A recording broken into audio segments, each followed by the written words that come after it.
Season 4, Episode 3 of Strange Brow Radio.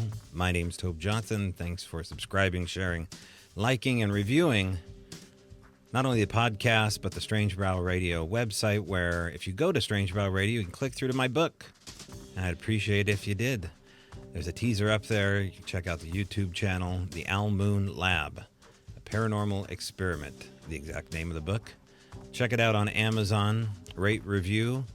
At the end of the month, we'll have a contest of sorts on Halloween night. Some other stuff happening on Halloween. All right, we'll be right back. Don't go anywhere.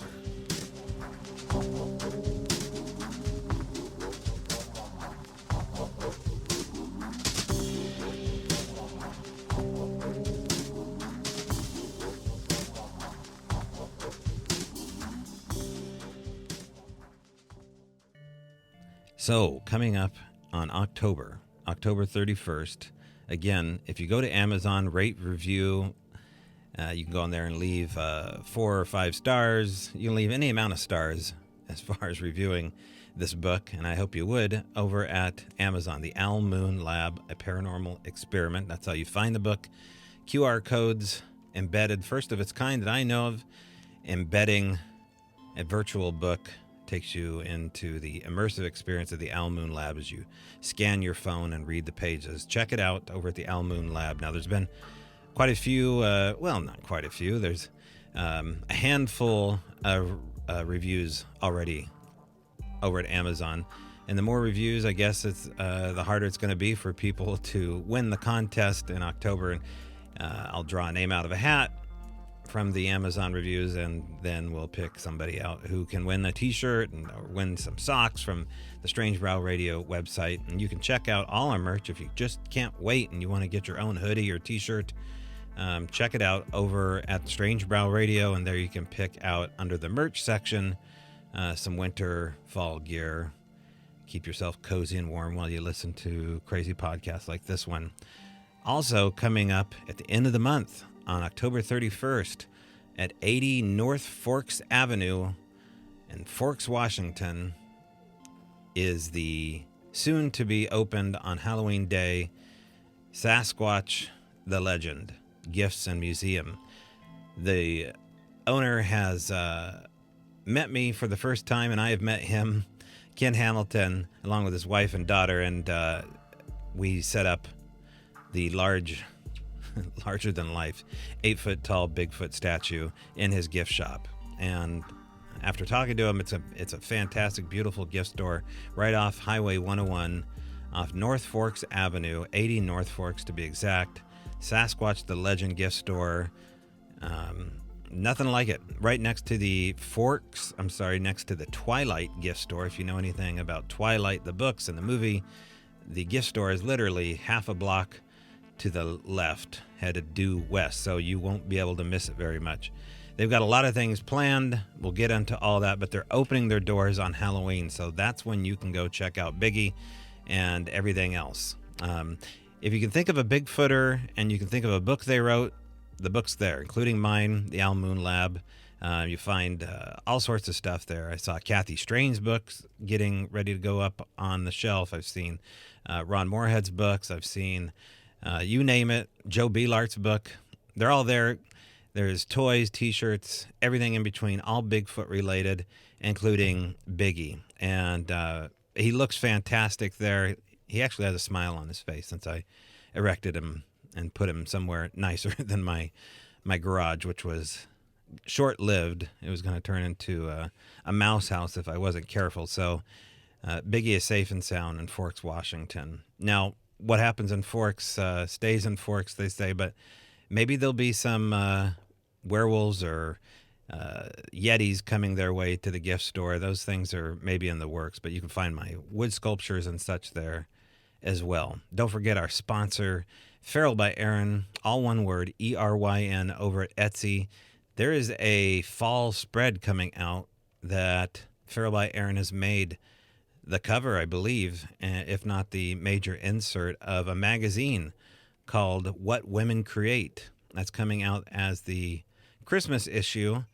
And so you'll be able to find Feral by Aaron over at What Women Create, the Christmas issue coming out. You can type that in, What Women Create, and get a look at our cabin, get a look at some of her latest gear, or you can go over to Etsy, all one word, Feral by Aaron, Eryn, over at Etsy. And also Metallic Monsters, can't forget them. Think of Metallic Monsters as bringing your imagination to life via 3D printer. Now, originally, they looked into the role-playing market as being their key demographic, but what Metallic Monsters does is create all sorts of not only monsters, but cryptids, imaginary, fantasy-oriented creatures, beings, and erect them on their 3D printer after they go through the 3D sculpting process, much like we did with our episode on Blondie, which, by the way, is also available over at Metallic Monsters. So whether or not you're into role-playing games, Dungeons & Dragons, Magic the Gathering, or you just want to have some unique artwork on your shelf, go over to Metallic Monsters. You can choose out how you want the actual sculpture printed up, and there it will be printed, sent inside a wonderful package right to your house. And nothing like it. Holidays are coming up. It's your chance to do it. All right, next up is my conversation with Eira Wulfnothsson of Heart Unafraid. Ex-occultist Eira Wulfnothsson, I should probably say. And the topic is symbols of the NWO, better known as the New World Order. And what is the New World Order, and how do we begin to actually believe that the NWO actually exist? And can we quantify it into a group of people? And if they do exist, do they communicate through ancient symbols that are embedded in pop culture? Well, Eira believes this is true. I myself believe this is true. And it seems like more than ever, because of the state of the world and the supposed New World Order or Great Reset afoot, I thought it would be important to have this conversation with someone who understood exactly how all this might work, as far as being able to recognize these secret symbols, how to not be influenced by them subliminally, and how they may push themselves down into your lower subconscious. Eira can talk about this at great length for a great period of time, but we decided to condense it into an hour-long conversation. So that's what we did roughly a week ago. And for the patrons, they were invited to come over and watch it live and ask questions to Eira after the conference was over. But I was recording on a secondary device, and that's where this video comes in. Now, I need to couch the beginning of this conversation. The overall talk that we're about to have, you're about to hear, had to have some verbiage in it that was disguised. And that's because of the pesky algorithms and Big Brother at foot. And I think that that should bother you, because I think anytime you're on the side of censorship, you've chosen incorrectly. And so for this very reason, for the fact that I do have sponsors and I do want you to hear this, please understand that no one's trying to offend anybody's intellect by coming up with these other terms to describe things. I think you'll figure it out as we go along. But the fact is that the algorithms are in control of the message more so than you and I even probably can comprehend. I'm sure Snowden can comprehend it. I haven't gotten that interview yet. So Eira is going to have to suffice. And I think we did the best we could here to start to dig in a little bit. Now, let me know if you want more conversations like this, because when I take a diversion like this into uncomfortable areas of discussing what's going on right now in the world and have someone on like Eira, it's not exactly cryptids and Bigfoot and spaceships and conspiracies, although this is the mother of all conspiracies. In fact, I can think of nothing stranger than the world we live in today. I mean, take yourself back 5, even 3 years ago, and start to paint a picture like the reality that a lot of us live on, especially out here on the West Coast. So that's the conversation we're going to have. And it may be time to break out a pen and paper and write some of this down along the way, or do your own research. And certainly any comments that you have here, I will definitely consider them. So my conversation begins now with Eira Wulfnothsson and the topic, Symbols of the New World Order. Eira, thanks for doing this. This is a little bit on the fly. I had another thing planned this evening. I canceled that because I felt like tonight was super important. And you've been researching this for more than a couple years, and now's your chance to talk to people openly. And as I said, I hope the first 45 minutes is going to be taking us to school a little bit, because we don't want to talk about this as though anyone knows about symbolism and the actuality of it, or any other things that we're going to talk about. So introduce yourself to people, Eira, and talk to them specifically about what we're going to talk about today. For the last 20 years, I've studied the spiritual mysteries of the universe, and it began through certain aspects of my family had a native spirituality leaning. And it came full circle as I began to classically study shamanism. That was a very quick thing for me, because I quickly segued into Hermetic philosophy, alchemistic philosophy. I practiced alchemy, both spiritual and physical. And I went in deeply into ceremonial magic or high magic. I belonged to two orders.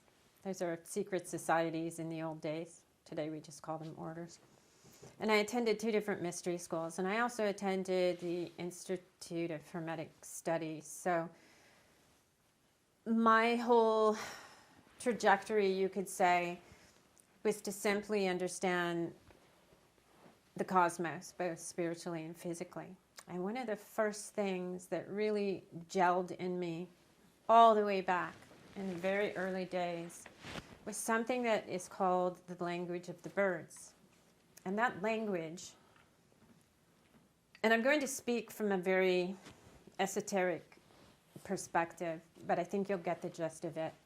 The language of the birds is a divine language. It's the language of the gods. It's the language of God.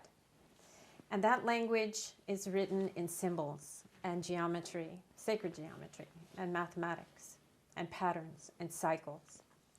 The symbols, you could say, are sigils.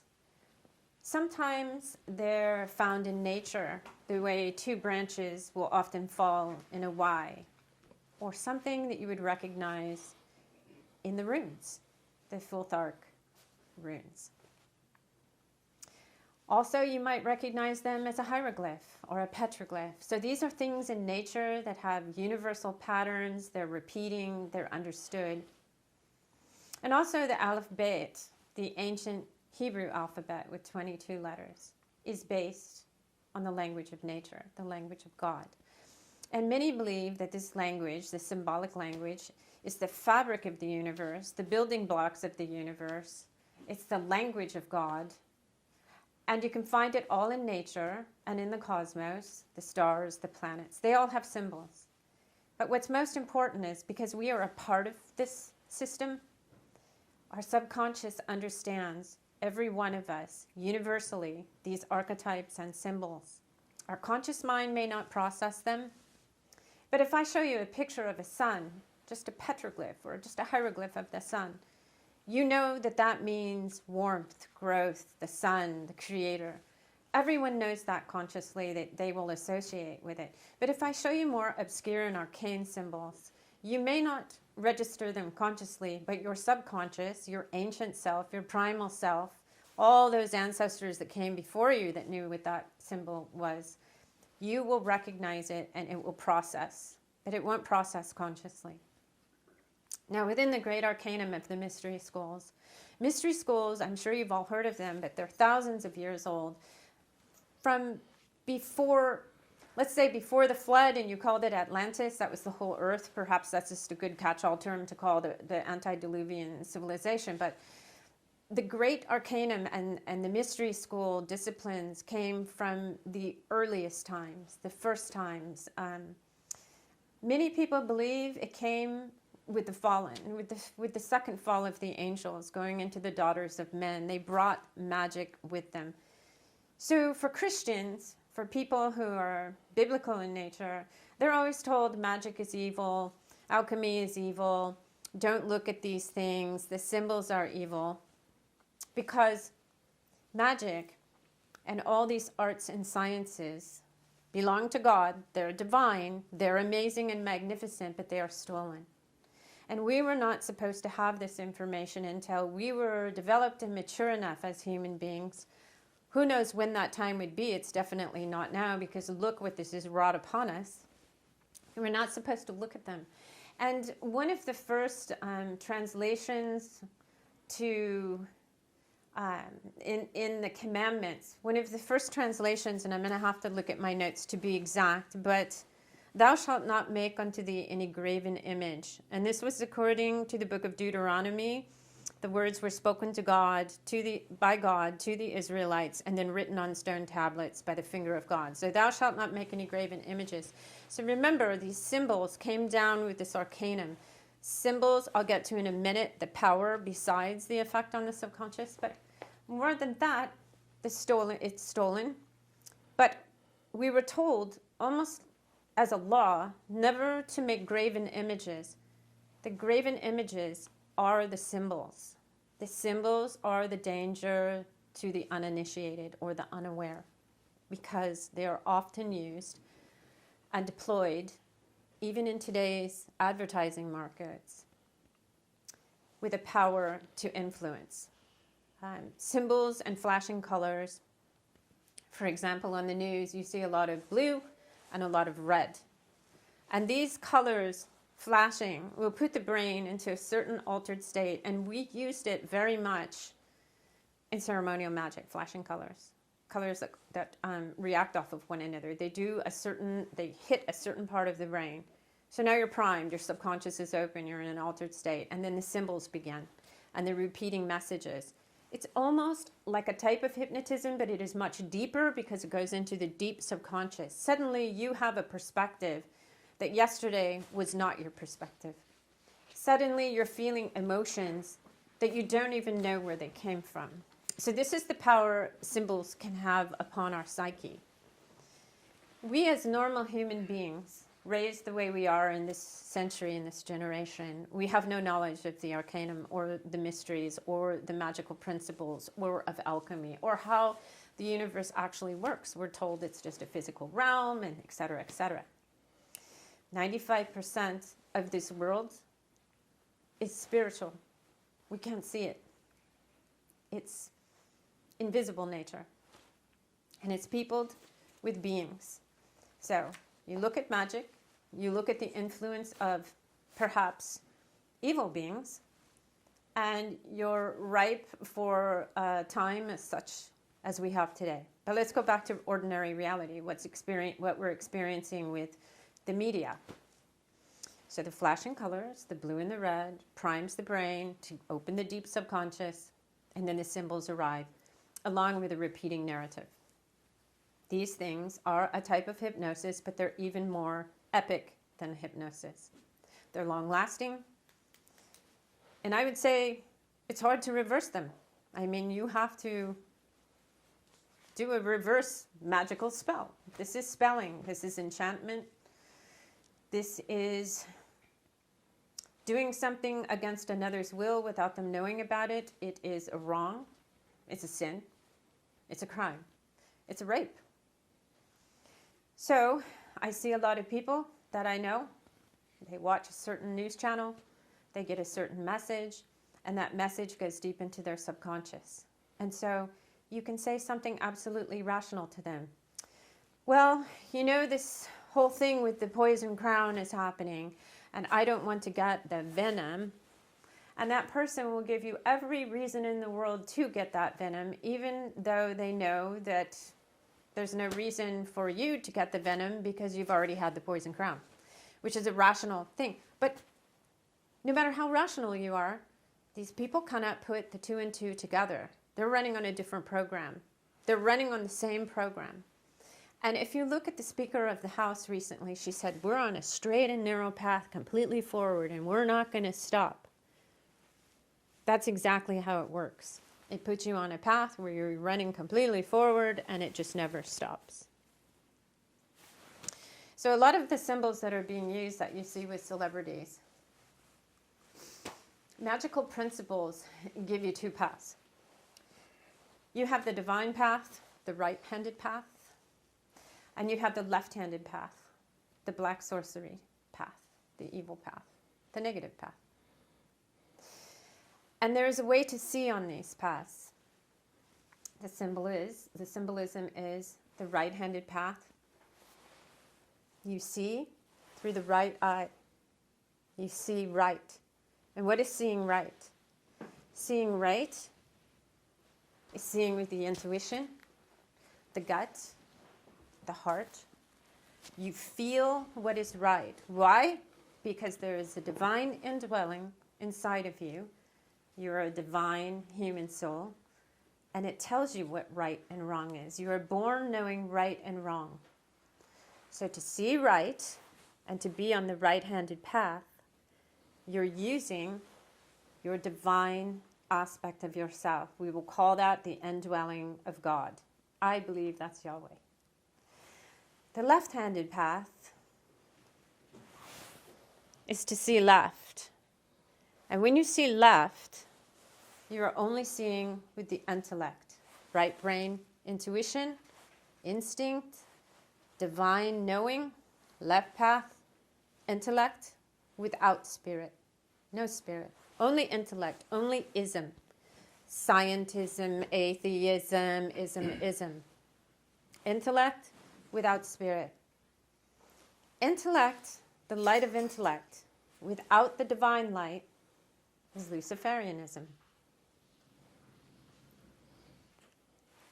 I know some of you don't want to hear that, and I'm sorry if it offends you, but you're just going to have to deal with it. So you want to see right. Now this symbolism is universal. Right is right. It's moral correct. Right is right. Left-handed path is not right. It is the inversion. Now let's look at the symbol of the pentagram, the star, five-pointed star. So the five-pointed star has a point at the top. The arms of the star are the four elements: earth, air, fire, water. The top, divine spirit. It's a top-down star. Divine spirit, the pyramid, top-down. Top-down hierarchy. In spirituality, just like nature, there is a top-down hierarchy. Hierarchies are everywhere in nature. We have to get over that, like it or not. The point on the star of the pentagram, when it's inverted, becomes the bottom up. So what is in the bottom? What is in the underworld of Sheol? What is in the Klipothic? The negative, the inversion of God, goes down. So when you see a logo of the pentagram and it's turned upside down, you instantly think satanic. Yes, that's what that is. But we have to be careful with the word satanic because it means a lot of different things to a lot of different people, and they're not all the same. We can get into that later. But when you see the logo turned on its side, as we did this year, I couldn't believe it because I'm looking at the highest office in the world, getting a logo from the most incredible advertising and logo creators in the world, getting a logo that turns a pentagram on its side. Now, these people know symbolism really well. And for them to allow that symbolism to hit our subconscious, they don't make those kind of mistakes. So for me, when I saw the blue, left-handed path, red, right-handed path, when I saw that logo, I knew I didn't even have to watch the news or know who the characters were that were involved. They were sending a message. This is what our vibration is about.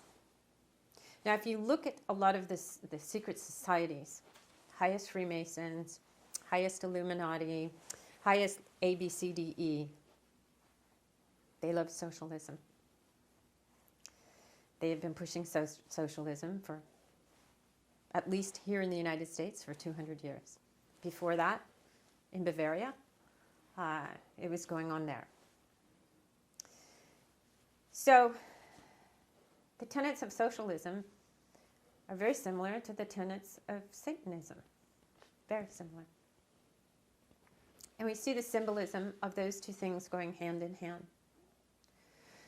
Now, to be fair, recently, Toby brought up, there was an Elder Futhark rune used on the floor of the Republican convention. Right, CPAC convention. And that this was a Nazi symbol. Well, that was the Othello Rune, which is inheritance. It's nobility, tradition. The Othello Rune, the same. But when you add the little feet, that changes the vibration of it. And so the little feet were on the Nazi symbols. Not a good thing. When you add the feet, they're the inversion of another rune, which I can't remember the name of at the moment. I'm not a runic expert, but I did study runes. And I can't remember the name of that rune, but it is a hook rune. And it means water. When you invert it like that, it's fire.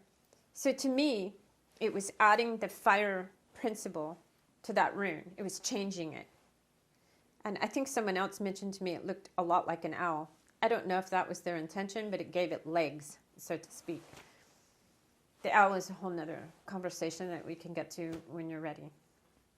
But I want you to know that a lot of times the people at the lower levels may create a symbol on a floor and not really realize what that is. Or someone may tell them to create that symbol.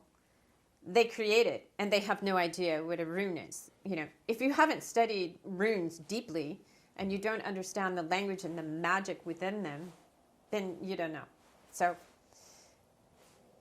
all I know is that I continue to see symbolism that is absolutely mind-blowing, that stretches back to Sumeria and ancient Ugarit, Mesopotamia, times that are of the old religions, when we were worshiping Pan and, a million other strange gods. And when you go into these strange gods, this is a whole nother giant conversation. They trace back to Mount Hermon and the fallen. So this old religion is Luciferian in nature, intellect only. It's satanic in nature, which is really all about your own will. You are your own God. You are more than human. And it comes with a lot of darkness. It comes with a lot of, aspects of if you're selfish and it's only about your will, making a sacrifice. That goes without saying. They do it. And it's okay because it's all about you. They also don't see other human beings that are not within the fold as being human. They see them as animals. Maybe a little higher up than an animal, but an animal. They see us as the uninitiated, or they see others as the uninitiated. And if you're not with them, you're against them. And you become property, and you become someone that it's okay to program and herd and move in different directions. So now we get to the poison and the venom. Why is this happening? Well, again, it always goes back to power and control and money and power. When I look at the Aztecs, they would march people up a pyramid and rip out their hearts in front of them. And they would tell people, just the normal people, like you and I, well, we're doing it because the sun won't come up tomorrow. Thing is, do you really think that they were that stupid that the sun wasn't going to come up tomorrow, that it would be okay to march all these people up to the top of a pyramid and sacrifice them. But what they were doing was they were feeding the demons, and demons feed on fear and hatred, and they have beautiful names like Pan and different, different exotic names that you don't know what they are. But when they feed these demons, these gods and goddesses with little g's, there are many laws and principles in magic where there's reciprocity. If you give something, you get something. If you take something, you leave something. There is a give and take. And once something is given, something must be taken. And once something's taken, something must be given. And people would march to the top of the pyramid thinking the sun wasn't going to come up, when actually it was their nobility, their monarchs and their leaders, their tyrants, that were lying to them. And so, again, throughout time after time after time, we find ourselves, I think, at times in places of sacrifice with our wars. And it leads to, another conversation, which is depopulation. But right brain, left brain, divide. It starts at the very, very lowest levels. Divide the brain, right brain, left brain, and now you're at war with yourself. But go further, you divide white from black, male from female, up from down. Just keep dividing, and there's no coherence. And when we're out of coherence, we're in chaos. And that's another spiritual law. So we are a product of our decisions, and there comes a time when, I don't like to hurt other people's feelings, so I don't like to throw salt in the wound. So when somebody says, yeah, I just love socialism, I think everybody should all do the same thing and have a hive mind, and I don't want to hurt their feelings and throw salt in their wound. But now's the time to throw salt in the wound, because this is a virus, a bacterial infection. It is a poison crown, and it's time to throw salt in that wound and kill it. When they say the quiet part out loud and they admit what they're doing, not only are they throwing the symbols out to you and saying, oh, we'll get them subliminally here, we'll get them down in their deep psyche, as you said, the epic hypnosis, which you compared to rape. They must tell you. This is what I want you to talk about, is the fact this is so odd. When you keep a secret, you must not tell anyone, but in their world, you must tell them exactly why that is. So the secret, the sign and of you have 5 minutes to do it. The sign of Hippocrates, the sign of silence, that was the god of silence. It's not about silence, it's about protection. So yes, you must keep the secrets. The rose is also a symbol of silence, of keeping your silence. So you keep your silence, but when you're doing the work, when you're spelling someone, when you're going to do an action against them magically, you must tell them first. Why?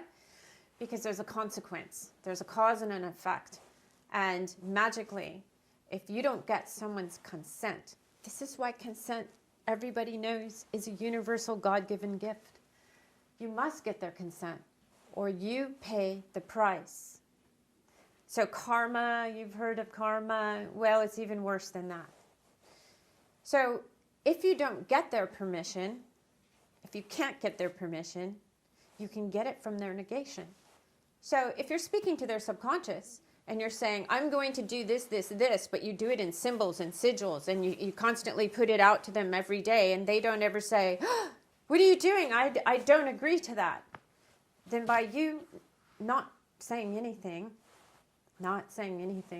you are agreeing to it. So then they can commit the magical act against you or the physical act against you, and they walk away without karma. Binding is different. When you bind someone, people do all these binding spells against Trump and against all these people. What they're not told, you bind yourself to that person when you bind them. That's the price. But they don't tell you that. These are laws. These are magical, spiritual laws. We didn't write them. God wrote them. We can't change them. They are just like the laws of physics in the physical realm. And until you've seen them and experienced them, don't poo-poo them. So when they say the quiet part out loud, they can be as subversive as they want to, as long as the message or the symbol hits. Right. If they come out and say, I'm going to give you an unhealthy poisonous venom, you're going to say, hell no, you're not going to give me an unhealthy poisonous venom, right? Mm-hmm. But they can be telling you they're giving you an unhealthy poisonous venom through symbols and signs every day, through the media. They can be saying things, dropping hints, misinformation. And because you say nothing, they can go ahead and give it to you with a clear conscience. Mm-hmm. Magically speaking, these are people, I'm not talking about your everyday doctors or your everyday politicians. These people know nothing. Mm-hmm. It's those who are working in the shadowy upper realms, way up in the corner of the spider web. The spider web. Okay, let's leave it there. For the people on Zoom, thank you for joining us here. I'm going to change out the battery in a minute, but before I do, I want to thank, in the 2 minutes remaining here, I want to thank the patrons that have stuck with us here to produce shows like this. Michael Ferry, of course, cameraman of Flash of Beauty, cinematographer extraordinaire, Andrew Schroyer, of the once great Wolf Creek Inn, Alex Wheeler, Karen Inslee, ISENSEE, Karen Silman, Kevin, Zeb, MJ, you know who you are, Benjamin Zimmer, Neil Morris, Jason Klein, Miranda Gerke, Crypto Yeti, Christine B., Christina Naff, David Mabane, Sean Perkins, Alex Whitcomb, thank you for... In regards to your background here, you're one of the only women, the only person I've known who's been through the secretive gates of Bohemian Grove as a child, if I remember correctly, which is another fraternal order ripe with symbolism and rituals. And for those who aren't familiar with what the Bohemian Grove has to offer, you can only go onto Google and type in Alex Jones Bohemian Grove, and he will take you on a guided tour. I don't want to be compared with Alex Jones.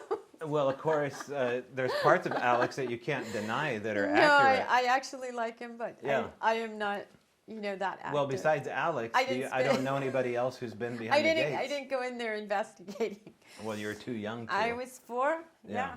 Okay, so let's start from there in regards to not only the fact, some of your earliest memories of going into the Bohemian Grove, but the spider, because outside of the gates it says, weaving spiders, come not here. Come not here. Yeah. Right. The spider is popping up in a lot of cities, too. I was in St. George a few years ago, and suddenly I was driving through the old part of town in this little square, and there was an enormous sculpture, metal sculpture, of this big, giant black spider. And I thought, what an odd thing to be in St. George, Utah. I was like, that is bizarre. And so I happened to Google it at the time. And there were spiders, like there was a thing going on where there were spiders popping up in many cities in odd places, and nobody knew who the donor was or why they were there. Well, there is the concept of a great machine at work, a web at work, and these spiders reflect, the philosophy of what a spider does to its victim in the web. So that symbology is very important. They also weave beguilement, and a spider tricks its prey to fly into the web, and then it preys upon it, drinks the blood, and wraps it up. I know that sounds very simplistic, but the symbolism, the power behind the act that happens in nature can be guided by consciousness, by things you do with your mind, against another. So within this whole network, this big machine, there is a great web, so to speak, of plans and ways to work people into the web. Bohemian Grove is, to me, very much like that. When I was taken to Bohemian Grove, I was only 4 years old, but I remember thinking on the outside, as you drive down the drive through the beautiful ancient trees, it looked like a kind of little fairy village, like Disneyland. And as a child, I thought, look, all these little pirates' houses, and one that had surfboards outside, and another one had another theme of something else. You know, there were all these themes, and it was very magical. And my mother would walk me towards the lake with the great owl, and she would point to a tree, and she would say, that tree with the face on it, and I have looked through so many internet documents to find that tree. There was a face on this tree, and it had a hole in it. And she would say, this tree is where a man would go inside of the tree and pretend to be the God that speaks through the tree. And then she would say, and you know, trees do talk. Bohemian Grove is built in a very magical place. It's a place of power. It's a magnetic anomaly with very high telluric currents. It is a sacred grove. Not only that, it was dedicated on the day I was born. Earlier, I was born in 1959. It was dedicated, I don't know the year it was dedicated, but it was born on August 15th, which is the Feast of Nimeralia. It's the day of Diana. So it's a very ancient cult holiday. It's a very ancient, powerful day. And when I was there, I was walked down a hall and I was shown the gowns and capes and wands and caps. And then I was shown the hearse and a small bag that was to contain the body of a child. It was faux, of course, it wasn't a real child. But everything about the imagery there was like the cults of death. It was all focused on death. Their rituals were death and rebirth, death and rebirth. Well, that goes all the way back to Egypt and Samaria and Mesopotamia and Ugarit. The death and rebirth. I get that. But these men had skewed it, had bastardized it. It wasn't an act of God, a creation. It was very pantomimed and very ugly. And when you look at the ritual, I would rather call it a ceremony. The cremation of care. These are unwitting young people that want to be accepted by the wealthy and powerful. And they come in and participate in this ritual called the cremation of care. The cremation of care is the destruction of care. So they're put into an altered state with the flashing fire and water and reflection. There's a lot of sound and light. And they are told that they're going to cremate their care. Care is the generative principle. It is how things are created with care. Care is divine. When you cremate your care, you are removing a piece of God from your psyche. And when something is missing, a vacuum must always be filled. And when you're in that realm, that base consciousness, I'm going to cremate care. What comes in are things that match that frequency.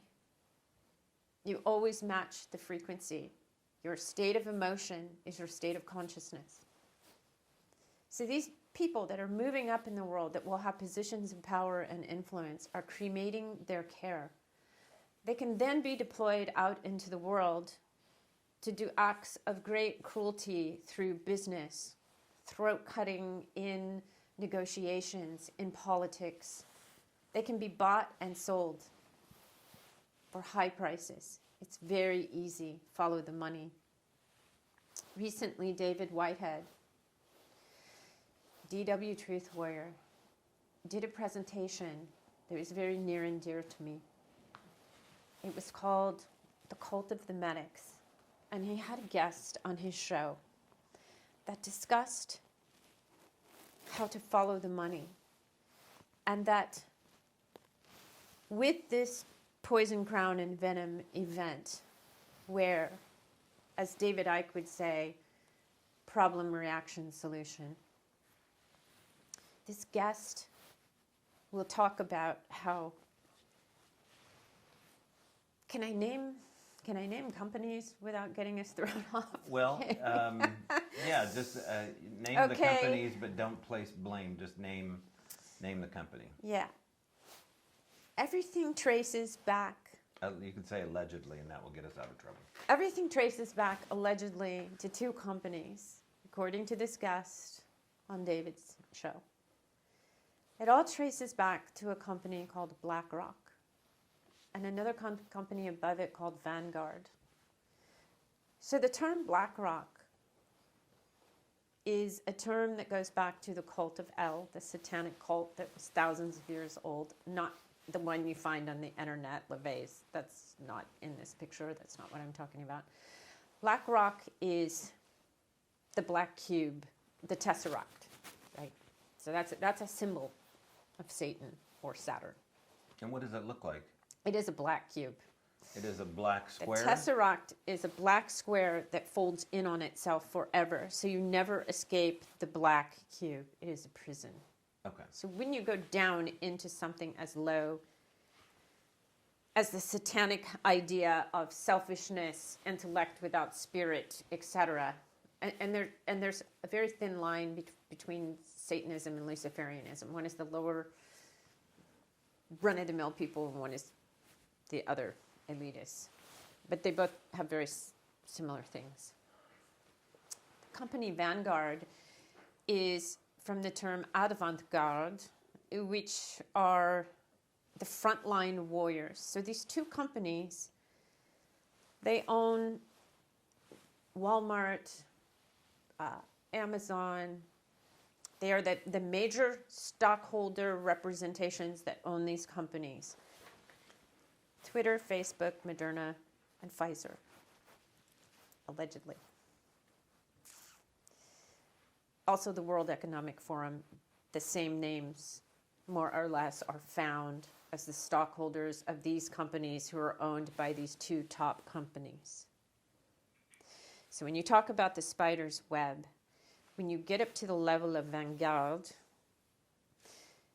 he says, quote unquote, the trail goes cold because you cannot know who the top shareholders, owners of Vanguard are because of some legal wrangling that keeps them private.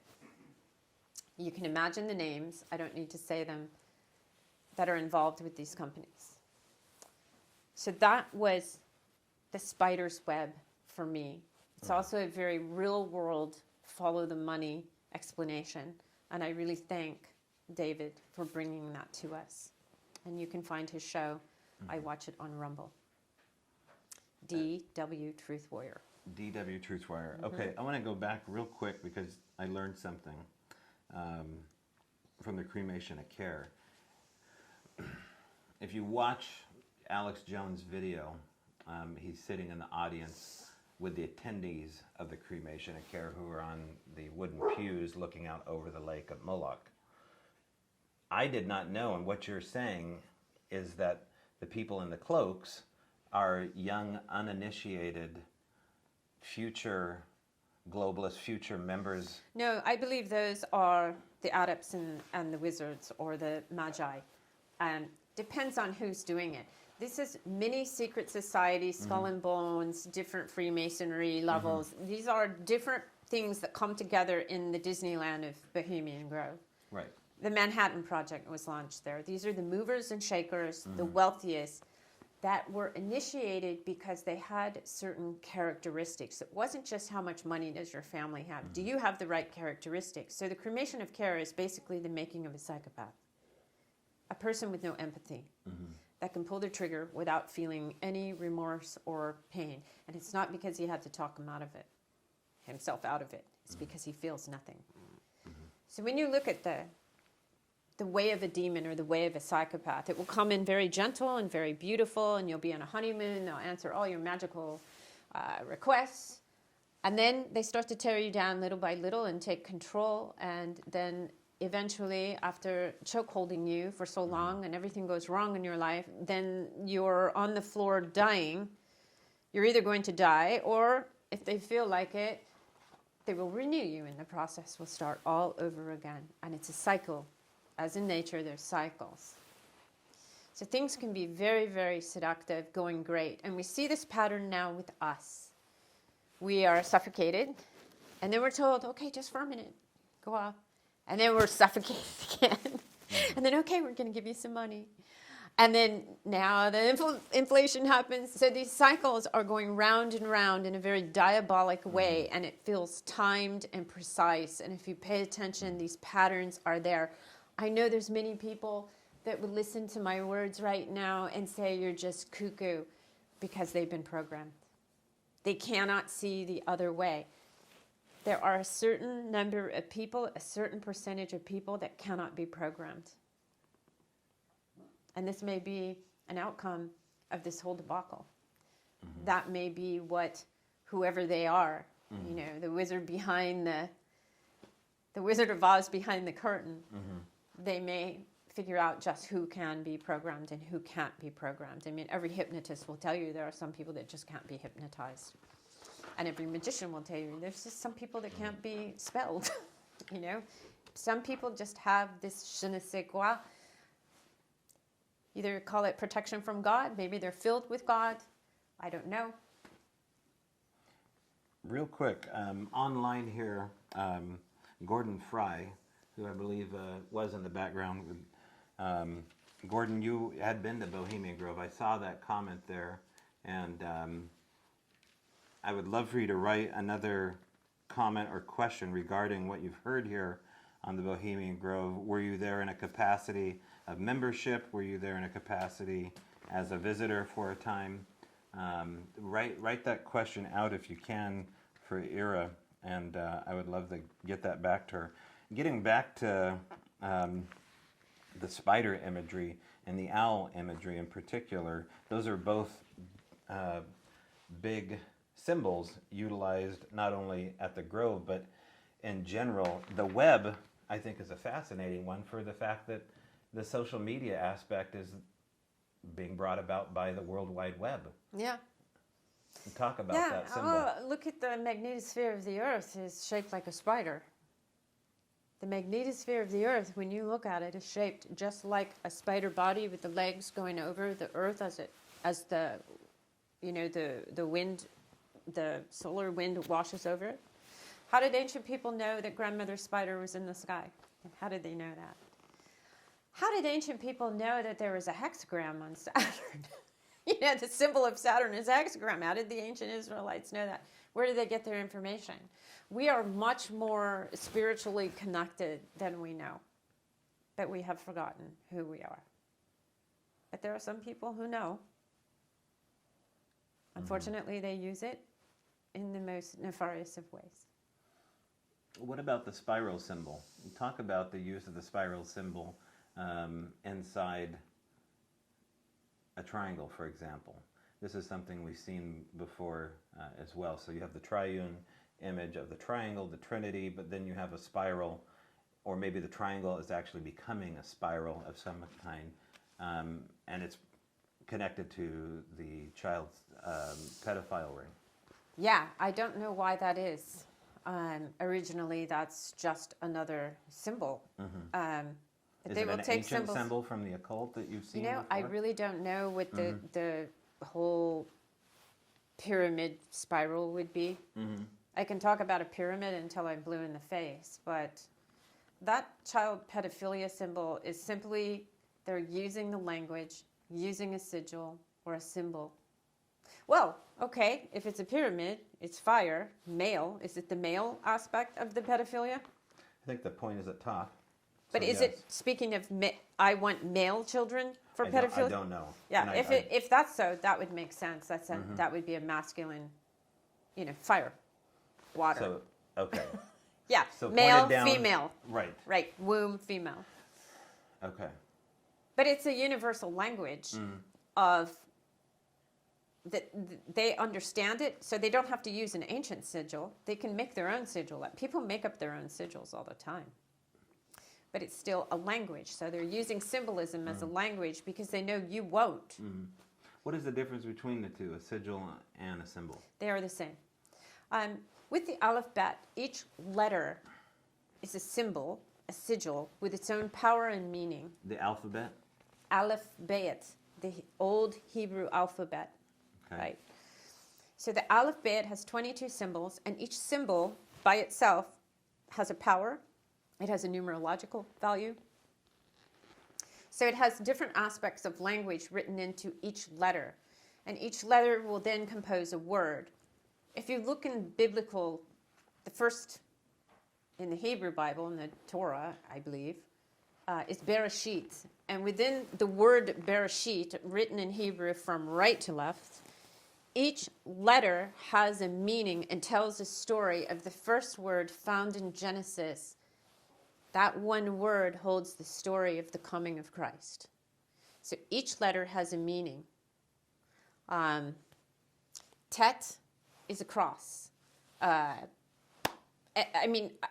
don't have each letter memorized. I'm not a scholar of the Aleph Bet, but you can go and look up each letter in an ancient Hebrew text and understand that within the word, each letter has a secret meaning nestled within the word. So the first word in Genesis is Bereshit, read from this way with the resh, blah, blah, blah. Each letter tells the story of the coming of Christ. 2,000, 3,000 years before the coming of Christ. That word has never changed. And we know that because we've gone back to the Qumran and different versions of Genesis that were found in the caves, that the Bible has barely changed through all its translations. They've been true to the actual scripture, the original scripture. So that's how powerful and strange symbols and sigils can be, especially in the Bible when God's using his own language. Well, let's talk about the symbol of the cross. Within itself, obviously it can be an inverted image. We don't see that very often unless you're watching a horror movie. But the cross itself seems to be an image, well, not seems to be. The cross itself is an image of great significance. Yeah.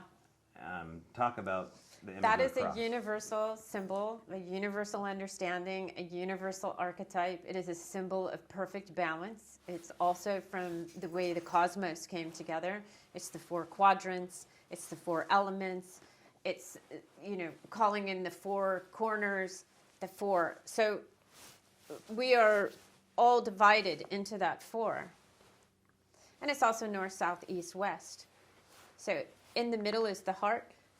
In the ancient Hebrew camps, thousands of years ago, before Christ was ever even thought of, or crucifixes were ever even known of, the Hebrews were instructed to make their camp in the sign of a cross and put the Holy of Holies in the center heart of the cross. It is a place of balance. It is a place of holiness. It is a place to be able to rise up or unfold. But it's many other things as well. So that's typical of a symbol. It represents the four directions, the four quadrants, the 4 points in the cosmos of astrology. And it can also represent all those things in one image, all those concepts in one grand image. Again, when you take the cross, or the last letter of the Hebrew alphabet, I believe, when you take that symbol, you have to look at what's happening around it, before it, after it, to understand which of those meanings is being communicated. So symbolism is a very complex language. It is the language of God. The end.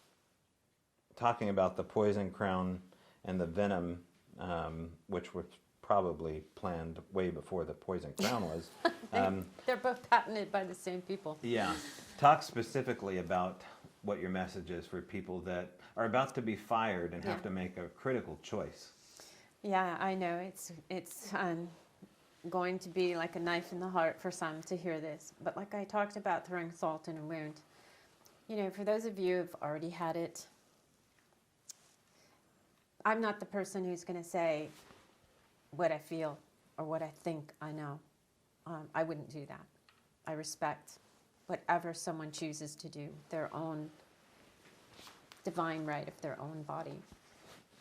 As for the rest of you, why is it that you have not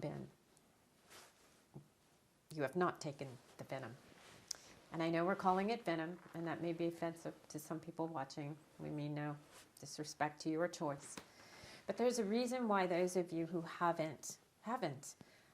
And that goes beyond what you're told the science is. There is a voice inside of you that's saying, it's not for you.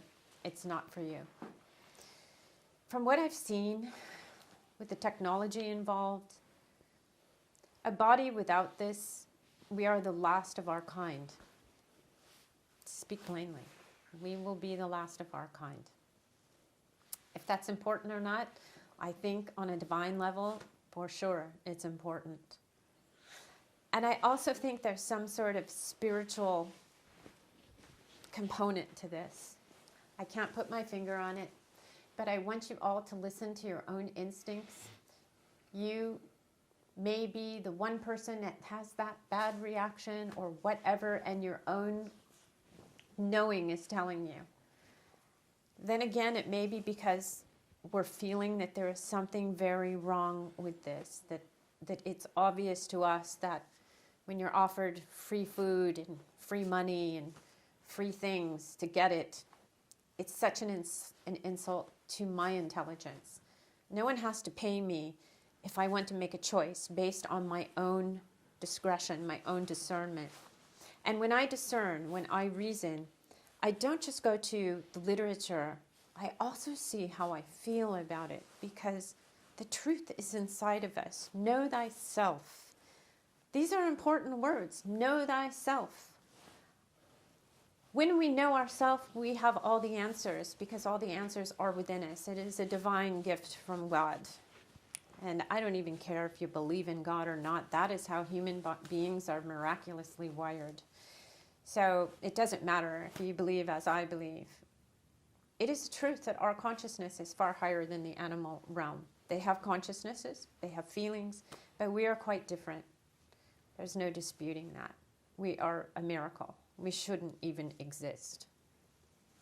And I think it's important to listen to the most important voice, which is within us. So for those of you who haven't, there's a reason. There is something telling you it's not for you. And I don't think you should feel guilty or apologize or even explain yourself. Pick your battles. You cannot go to another person who has had this venom given to them and tell them, well, you know, this is going to happen to you because you did, and that's why I'm not. Don't even do that. That's just bad karma. That's bad, you know, you're committing an act of cruelty against another person. Just stay quiet, stay in the trees, and, you know, speak to others like this. Speak with elegance and speak with compassion and kindness and respect. Everyone should respect each other. The noble lie is the statement, it's for the greater good. That is the noble lie. This greater good, what is it? Does the greater good come and sit by you when you're dying and hold your hand and say a prayer? Is the greater good going to bring your groceries when you're starving and you can't get any food? Who is this greater good? It doesn't exist. It's the programming. It's the program. It is the noble lie. That is the lie. We all take care of our own sphere. We take care of each other at the grassroots. We control who is under our authority, our pets, our children. We care for them. If we need a hand, we reach out, and another human being who is wired to have compassion will help us. There's still good out there. That was Eira Wulfnothsson of HeartUnafraid.com. And I should make mention that Eira's also in the upcoming 2022 documentary, A Flash of Beauty, a Bigfoot documentary unlike any other. A Bigfoot documentary I'm actually co-producing, and it has been 2 years in the making. And, you know, good things need to rise slowly in the oven, and that's what's been happening here with Flash of Beauty. So pay attention to the first part of 2022 for updates on that. But Eira Wulfnothsson is in that documentary, as well as a lot of other people. Ron Moorhead, Marcia K. Moore, myself, Daryl Adams. The list goes on and on into a deep list. I think even Dr. Jeff Meldrum may be in the documentary now at this point. So do check it out. There's a lot going on behind the scenes, but definitely the beginning part of 2022. Also, don't forget to check out our great sponsors again over at Feral by Aaron, ERYN. Also, go check out Metallic Monsters. And hey, you can go check out my new Etsy store. That's right. Go check out Wood Watchers on Etsy. And there you'll find, right now, my cloned Greys and my Sasquatch head. I'm also working on some Bigfoot dolls, something you can stick in a stocking for the holidays. But you can sure stick these cloned Greys inside a stocking and put them on your bookshelf. They're over there now over at Etsy. Everyone should have an Etsy shop. It's just like, gosh, having a driver's license. Keep one on file for you. All right, that's it for me. If you want to be a part of the show, go ahead and shoot me an email over at strangebrowradio@gmail.com. We can talk about whatever you want. I don't know if it'll be on air, but we can talk about whatever you want. That's over at strangebrowradio@gmail.com. Also, don't forget, opening up on Halloween from 8 a.m. till 5 p.m. Pacific Standard Time over at 80 North Forks Avenue in Forks, Washington, right off of Highway 101. The last town before you hit the Pacifics, the way I say it, is the Sasquatch 11 gift store and museum. And Biggie's over there, and as well as probably a bunch of people in costume. So that's it. I hope you enjoyed the show. Again, let me know and rate, review the Al Moon Lab if you can over at the Amazon store. That's it for me. Have a good night, and of course, I will see you in the trees.